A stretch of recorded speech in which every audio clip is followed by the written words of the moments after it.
Ladies and gentlemen, let me welcome Lucia from Spain, one of the finest teacher from a different part of the globe, who will be sharing a very different kind of topic, which is amazing one when you travel from one country to another country and you mix with a different kind of human being. You feel that it's easy. It's really, really, cozy to mix with other culture and talk, understand them, and then understand their cultural difference. Well, no, I believe that there is a big, huge difference when you move from one country to another country for your study and for your job and exploring the life in that particular segment altogether. So over to you, Lushika. Let me understand your background first, and then maybe we'll move towards the main topic. All right. Well, thank you for having me. I'm super happy to be here. And would you like to know a little bit about my background, my professional background? Yep. Yes. All right. Well, I am originally from Spain and I moved 10 years ago to the United States as a graduate student. And I did my master's over there. And I started my professional career in education over there.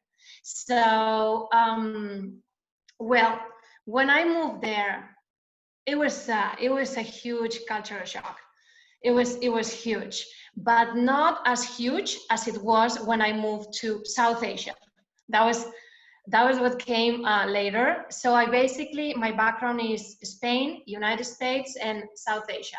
That's pretty much my background. Always working as an educator, as a teacher in higher education. Super. So let me understand. I believe you came to Nepal as well. You traveled to various part of Asia. So when you travel to Asia, Yes. what is the main cultural difference from your part that you have seen so far? What is Oh, I think Asia is a different universe.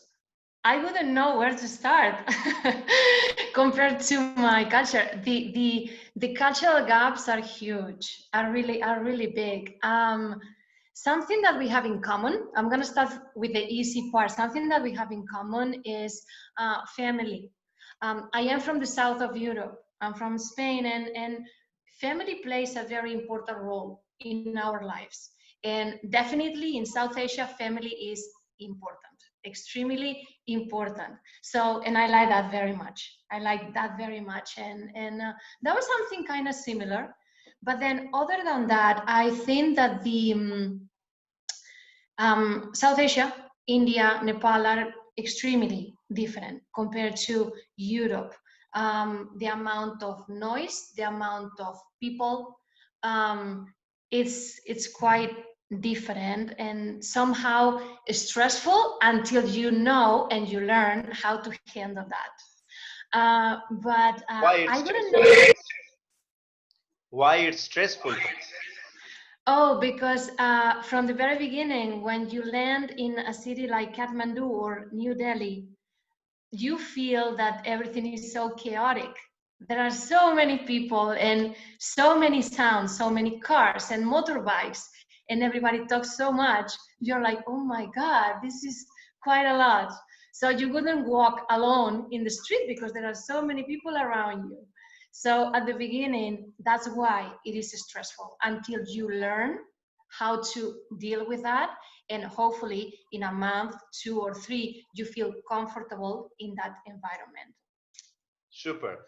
So let us understand when you travel to the Baltic countries, say for an example, maybe you're traveling to nearby Baltic country and you get a different kind of noise, different kind of people, culture. And when you travel to US and you land in New York and you mix with the corporate environment and the local people and you compare the same thing with maybe with Indian culture or maybe Chinese culture. I'm not sure whether you travel to China or not.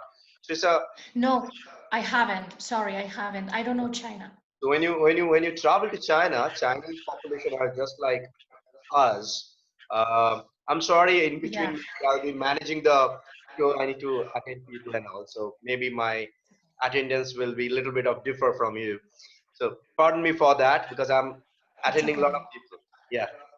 So when you travel to those part of the globe, you see that the chaotic culture the communication, the way they drive are different than India and different than Nepal. And the way Europe travels, like the way Europe drives a car, that's different, right?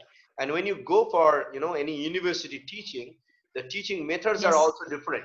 The methods are also different. The way people grab, the way people take the attendance, that is also different. So could you please share a few of your life experience of teaching in Nepal as well as vice versa, teaching in US? What is the basic amount of difference Yeah. you see? Yeah, well, one of the main differences, the first one that I would like to talk about is the power distance, the different levels of status in a university, for example. So I would say that the United States is an individualistic country, is an individualistic culture, and that culture encourages you to be yourself and to be independent. On the other hand, India is collectivistic. Nepal is exactly the same. It's a very collectivistic culture. So I would say that in the United States, the power distance between professor and student is lower, is smaller. Same thing when you are in the United States, when you are working with your CEO, for example, or your superior, the person you report to, you probably can address that person by his or her first name. Maybe. That's pretty common. And usually, if after work you go for drinks, maybe your boss or your CEO, he or she will join you for drinks because there is the power distance is lower, is smaller. Not the same in India, though. Those distances and differences in status are very, very important. And I think it's very important when you are new in a university, in an office, in a company to respect and be aware of those differences because you can make huge mistakes that you cannot really take back. So I would say that that's the main difference for me. So, a difficult question for you. Like, if you compare that culture, for example, some startup is maybe calling you by your name, Lucica, and then maybe you see that his or her age is like way, way different than maybe a 20 years gap is there. Okay. So, Yes. and you accept that. And at the same time, when you are there in Asian country, you always get the respect only instead of becoming friends. Okay. In your opinion, Yes. which one is, in your opinion, which one is better? Hmm. I think I like respect. I like respect from the very beginning, and there's nothing wrong with keeping distances, but I like American European culture better because you can have closer relationships at work, so you can work together and I think is better. I think that the what you get out of the office and out of your team is better because I can work closer and I can have a closer relationship with my CEO and I can talk about almost everything. So I would say relaxed. But you know what? A middle point. What about a middle point in between? That's perfect. A middle point. True, true. So when, say for an example, in office culture, uh, maybe some intern, he or she just joined as an internship, and he is interacting with CEO of the organization. If that happens, usually I suggest that usually start with sir, and slowly when you see that the barrier is becoming really, really small, like you are becoming closer with a flexible Yeah. time, you should go for a friendship mode that encourage a very great kind of communication and building a great organization and ecosystem, Yeah. right? So I Yeah. need to understand a small suggestion because in India, pardon me if I'm mentioning my own country's name, in India, there is a very huge cultural gap between the student and teacher nowadays that's happening. Yeah. So, for an example, people feel that teachers are old and they have a cultural gap, and few guys feel that it's a generation gap that's happening, right? So, from your opinion, how do you feel that we can escape all these generation gap and become more closer to the students so that they can interact more easily and they can maybe share their thoughts very comfortable way? Well, I think that teachers, we need to understand that we can be mentors, and it's always a very good idea to share what we know. By the time you are 40 years old, you know so many things that you didn't know by the time you were 20 or you were 18, because you were so young. So when I have my students and they are 18, 20, 21, and they are so young, of course they don't have the experience. And I think that teachers should realize how important it is mentoring. Mentoring is so important. And because it makes students just take off in their life. So I think that if teachers will see things from this perspective, like, oh, I can give so much to students, I can be a mentor to a student. So that's just allow that communication to flow. And I think that's the way to go. That's how I see it as an educator. Super. So could you please guide us about the proper way of doing mentoring? How do you mentor a student? Okay, be always open to your students coming to your office. That doesn't mean you are allowing your students coming to your office anytime. No, I'm a big fan of schedules and organization, but I think students need to talk. And also, as a teacher, I need to talk to them. Otherwise, I don't know if things are working properly or not. I need feedback from them. How am I doing? Basically, tell me, how am I doing? I need to know from them. And so I love talking to them. I really, really love. Sometimes I help them, sometimes they help me so much. So I think that is feedback. It's feedback for everybody. Be open for them. So try not to build a barrier so they can come to your office and feel comfortable in front of you. That's the way to go, I think. Super. I can see there is a media teacher who already joined with us. Shayantan, Yes. could you please, shall I unmute you and could you, hi. Hi. So if you have any question, it's open floor and we'll be more than happy to have the question. Certainly. Thank you so much, ma'am, for uh, gracing us with your presence. Thank And you. thank you, sir, for hosting this session. And I am a mentor myself. I have only been in the teaching profession for 3 years, around 3 years. So I would like to know um, if post COVID, because most of it will go online, and we don't know for how long.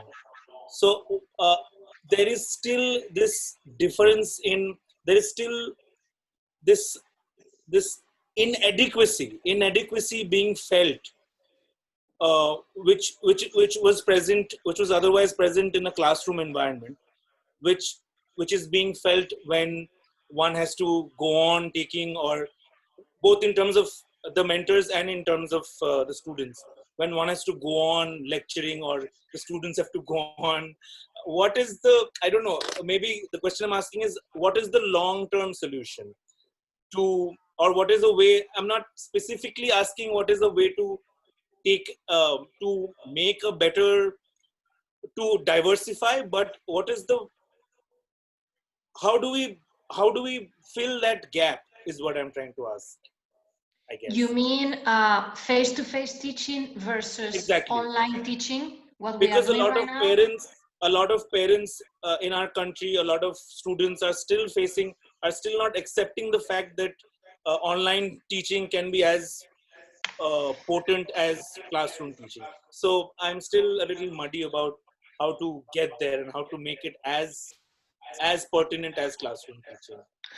Um, uh, um, I think that it's time. I think that right now, what I'm doing is putting more time on my teaching. For example, when I finish my online classes, I always allow half an hour or 1 hour just to talk to students right after my online teaching. So I wouldn't schedule my webinars or my classes back to back. I will allow some space because there are so many things to say, and sometimes they really need to talk. Sometimes they have doubts, sometimes it's fear about, hey, how are we gonna do this? Like with this COVID-19, when are we gonna see each other face to face? So we need to talk.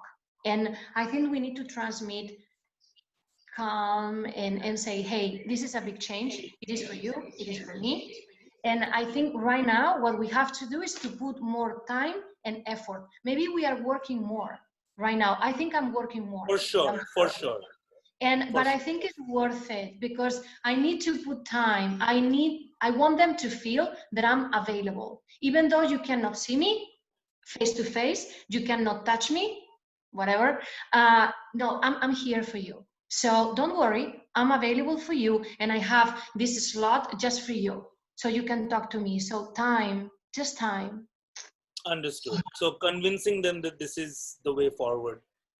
Well, resistance is not going to take you anywhere, right? It's not going to take us anywhere. We need to accept the reality. And you, well, your culture is, I think that you are spiritually more developed than other cultures. And you know that if you don't accept the reality, you're going to suffer even more. So why don't we accept what is going on and try to adapt? Let's adapt and let's not complain. Just move forward. I think in our culture, a lot of importance is vested in the classroom practice of teaching. We were just Arijit sir and I we were facing something similar very recently with some of his students. That the students, even though what they're being taught is the way of the future, they still look back at how they have been taught for all these years. They're not being able to shake off that thought that they think optimum utility can be had only from the classroom teaching. So that I think what you just said, convincing them, constantly telling them that we are here for you no matter what, and putting in more hours for them is probably the way forward, even if it means less home life for us. It means less Exactly. personal time. It means. Understood. Yes. Understood. Great. All right. I thought Super. it was just So I've us got, who were doing it. thanks for the lovely question, Shantanu. I've got Anuj Sharma. He's from Himachal, a different part of India. Anuj, can you hear us? I can see you. You're online. So Anuj is a startup. He runs basically educational startup over there. So he teaches on improvising skills. Anuj, do you have any questions you wanted to attend and you wanted to ask her some questions? Shall I unmute you? Okay, let me tell you, Lucica, there is a internet problem that's happening in and around India.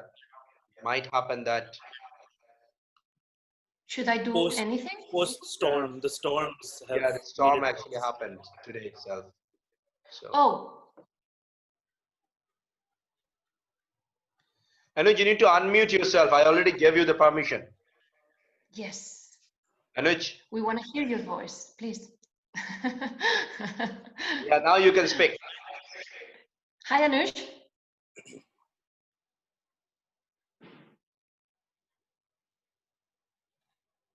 Oh, We can't hear you, Anuj. Maybe your mic is not working. Your mic is not working. You can use the chat box if you wish. You can use your chat box. You can type. Anuj, can you hear us? Your audio source may be disconnected. Yeah. see, these are the type of challenges that we need to face right now. Oh my gosh, patience. We need to work on our patience so much. Absolutely. Let's meditate, all of us. Let's meditate before our classes, True. just to work on our patience. Okay, he's saying All you right. guys are audible. Yeah, we are audible, but you are not audible. Type your question in the chat box. I'll do the needful. Don't worry.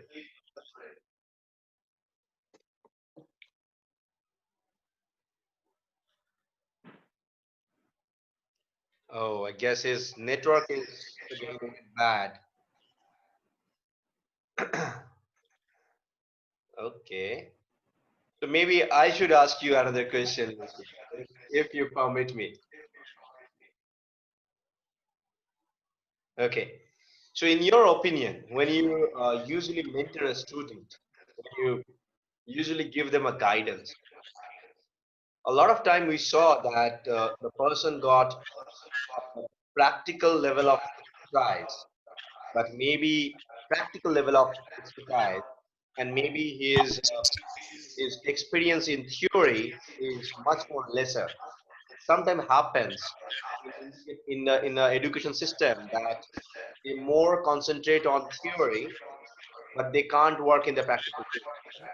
On the same Uh-huh. time, on the same time, we can see some of the students, they are very good in practical life, but they are not great in theory. They don't get a lot of marks. You know, I can't hear you properly. There's something in the middle, some sound in the middle. I cannot hear you properly. is it better now? Is it fine? Yes, yes, yes, that's fine. Yep, yep. Okay. So sometimes it happens that a student is great in theory, he's getting a lot of Yeah, good marks, but he's not that great in practical field. When you ask them yeah. to do the execution, they are not good. But at the same time, you can see people who are great in practical life, but they don't get a lot of marks. I mean, they are not good in theory, right? So, as an expert, what will be your expert suggestion to both these kind of category of students who feel that I should improvise on both parts and I should maintain a balance? Well, from my point of view, I want to succeed in real life. That's way more important than grades or marks, as you say. Way more important. But for those students who are really good at school when they are in college and they get very good grades, what I would say is internships every single year or every 6 months, but meaningful internships. That doesn't mean that you go to an office and you are making photocopies or stuff like that, or bringing tea. No, no, that's not about it. It's meaningful internships, so you start learning from people who know much more than you. And at the same time, if you have mentors in college and you have mentors in the office, you're going to take off. So internships every year Or rather, we should say every 6 months? or every 6 months, why not? Super. But that then you need a commitment with companies. So True. you need a very good commitment and partnerships. Again, meaningful, that they really mean it. So we basically need to be generous. Teachers and people who know more than other people, we need to be generous. Just share what you know and help other people, because it's the future, right? And also, you don't know what you're learning. I learned so much from people who are way younger than me. I love it. I really learn a lot, and I think it's wonderful to be surrounded by people all ages, older than me, my age, and younger than me, because they really know stuff that I have no idea, and that keeps me in the loop. Super. We had we had a beautiful discussion before we had this conversation over Zoom call. So I have a very small suggestion to take from you. So I usually tell people that self-worth is not at all related to the net worth. So whatever you have earned as money, if you are actually running after money all the time, and you are not, taking care of your health, taking care of your own mind, your soul, maybe you should look back to your life and concentrate and understand that what is your exact goal in life. So I have a small question to you. how do you actually look into your soul and understand what exactly you need? Is very important, and it's very, different kind of mindset needed to understand what I am looking for, what I am for. So what is your suggestion? Uh, how to address that? I can see that our common Well, friend is here. He will be yes. here. Um, uh, I'm gonna. Oh, look who's here. I would say I need a purpose in life. I need a purpose, a personal purpose and a professional one. Right now is teaching. Writing is also a very important purpose for me. So you need a good reason to get up in the morning. That's what you need. And but health goes first, always. My health goes first. So I think it's very important not to forget basic stuff. Money is important and money will come. If you do things with purpose and if you have passion for what you do, money is coming. Just be patient. That's it. But first, just eat healthy, work out, meditate, have a balance between your personal life and your professional life, and everything will be wonderful. Balance. That's it. Super. So we are talking the same line. Ujjwala, we are happy to have you here. Do you have any question? We are actually came to the end of the conversation and we missed you. I have just joined to see my beautiful friend Lucia there, and also to her. But unfortunately, I was in another webinar till the last 10 minutes, so I couldn't join earlier. I have once in a while discussed with her on cultural issues, cultural differences between nations. I strongly believe in the new world, which is phygital world, physical plus digital. There has to be intercultural relations even more than what it was before. Yeah, there Yes. may be at times physical travel in a physical distancing world may be less, but there will be greater social solidarity. There will be intercultural cultural solidarity and interactions furthermore in the world to come. And in that sense, what she always upholds about understanding nuances of one another's culture become even more significant in days to come. That's all. That's a small comment. I just heard the last few minutes of her talk. So if I had opportunities to hear, listen more, maybe again we'll talk. We'll I'm so have that happy for to sure. see We'll have you. Oh, Professor Chowdhury, he's the best. Well, he, hopefully, well, I'm all for intercultural communication, and that's one of that's my main field actually, in intercultural communication. That's where I specialized myself long time ago. And well, not long time ago, I'm not that old, but a few years ago. And I'm all for it. I really learned so much working and living in other countries. I always tell my students there are things that you can learn from books, and there are things that you can only learn by living and going to other places and meeting other people who are completely different from you. And I love it. So I'm ready to go to India. As soon as you invite me, I'm there. and we are eagerly waiting to meet you in person. Uh, Sure. international travel is banned till 31st July in India.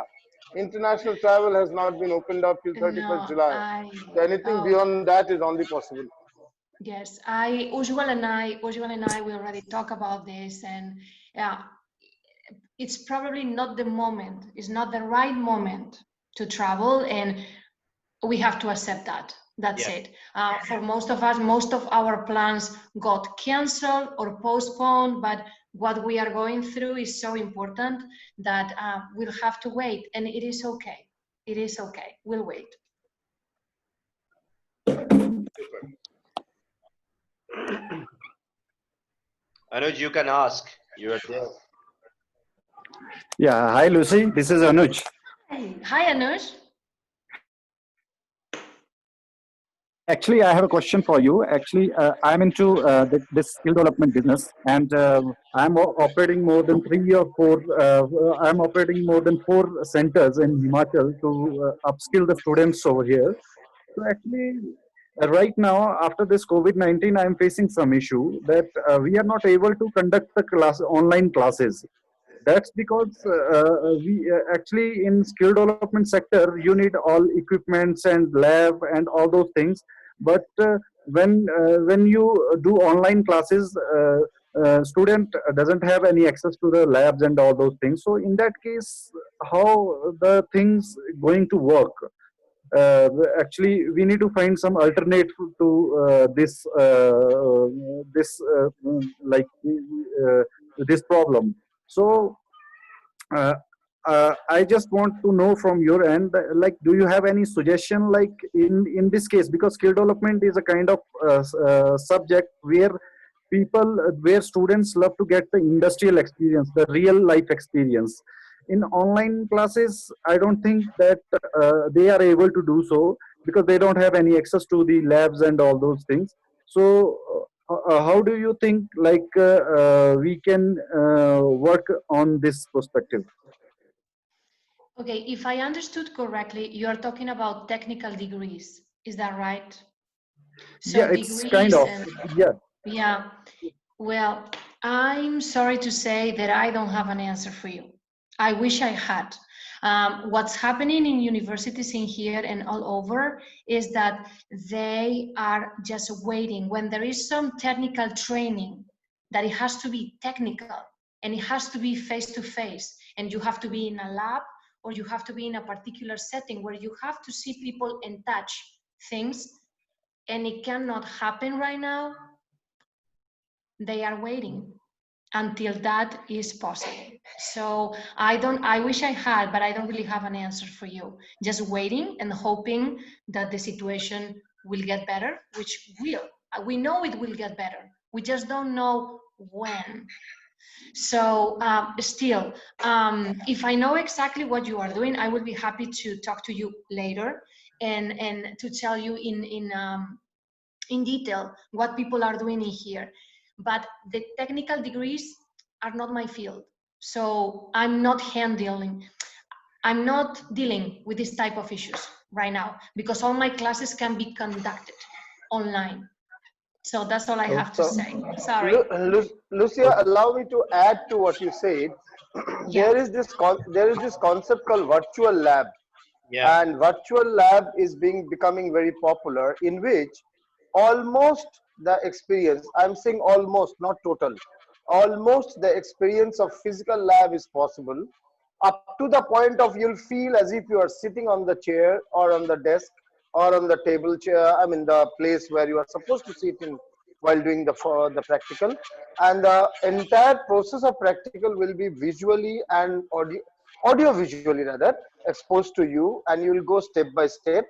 But you cannot do the project obviously unless you go to the studio per se. So virtual lab and virtual studio can give 60% of the experience, can clarify the design issues, the problems involved and all. But for the final part of the work, the physical training or physical lab and studio is must. Even the class 10, 9 and 10 in CBSE Board of India, they have started O labs. O labs is like a virtual lab only.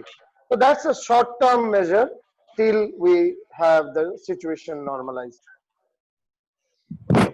In fact, from some other MNC, I'm not taking the names, Anuj. There are companies who developed extended reality-based solution. It's not very cost-effective yet, but yes, people can experience those kind of stuff. They can have a real life, real time experience lab. So those kind of stuffs are there, provided you have a good bandwidth and the cost is not that cheap yet. But I'm sure with a lot of demand increasing in the market, it will come down, and for sure we'll be having a different kind of solution. But honestly speaking, this is temporary. It cannot go for eternity. To wait for the time, maybe that's the only possible answer from my end.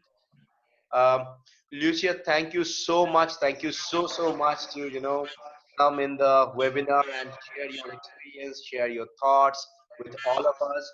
Thank you all the audience for coming, despite of the fact that there is a network failure happening. I'm getting a lot of text that it's actually showing connecting. I'm really sorry about the network. It's not in my hand. Like we had an earlier storm, and that's the reason. But yes, we are happy to have you again and again and share your experience, share your expertise with us, Lucia. Thank you so much. Thank you so much. Thank And you. once you're Thank you here so much. or I'm there, like I'll be giving you a big gift. I don't know what, but something very, very beautiful. A gift for me? Of Now I course. have to go to India. Done. I have to go to India now. Oh, I'm so happy, guys. Call me whenever you want. I'm so happy to spend time with you. So anytime, anytime. Thank you so much, ma'am. Thank you so much. Thank you. Thank Thank you. you so much. Thank you. Bye bye. Bye. Bye.